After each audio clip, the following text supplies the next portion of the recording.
একটি অন্ধকার রাতে ক্লান্ত একজন গাড়ি চালক একটি নির্জন গ্রামের রাস্তা ধরে যাচ্ছিলেন। গাড়ির হেডলাইটগুলো ঘন কুয়াশার মধ্য দিয়ে সামনের পথটাকে আলোকিত করছিল, তবে তা খুব বেশি দূর দেখা যাচ্ছিল না।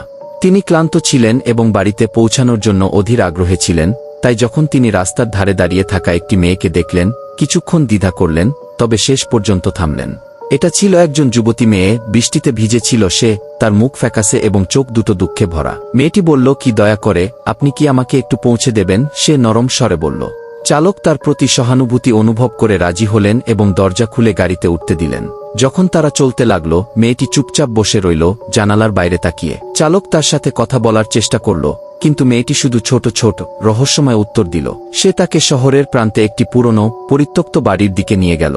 যখন তারা সেখানে পৌঁছালো, মেয়েটি তার দিকে তাকিয়ে বলল, ধন্যবাদ, এটা আমার বাড়ি। মেয়েটি গাড়ি থেকে নামল এবং বাড়ির দিকে হাঁটা দিল। হঠাৎ সে তার চোখের সামনে থেকে অদৃশ্য হয়ে গেল। হতভম্ব এবং বিভ্রান্ত চালক গাড়ি থেকে নামল এবং মেয়েটিকে খুঁজতে বাড়ির দিকে এগিয়ে গেল। সে দরজাটি ঠেলে খুলল এবং ভেতরে বাড়িটি ঠান্ডা এবং ফাঁকা ছিল। ঘরের কেন্দ্রে একটি ধুলোমাখা টেবিলের উপর সে একটি ছবি দেখতে পেল। ছবিটিতে সেই মেয়েটির হাস্যোজ্জ্বল মুখ, কিন্তু ছবির তারিখটা ছিল 50 বছরের বেশি পুরনো। ব্যাপারটা সে বুঝতে পারল, যাকে সে একটু আগে গাড়িতে তুলেছিল সে আসলে একটি ভূত, একটি অশান্ত আত্মা যা এখনও তার বাড়ি খুঁজে পাওয়ার অপেক্ষায় ছিল। চালক দ্রুত বাড়ি থেকে বেরিয়ে গেল, তার হৃদয় দ্রুত স্পন্দিত হচ্ছিল এবং সে আর কখনো সেই রাস্তায় গাড়ি চালায়নি। এইরকম ভিডিও পেতে হলে দয়া করে আমার চ্যানেলটা সাবস্ক্রাইব করে রাখুন।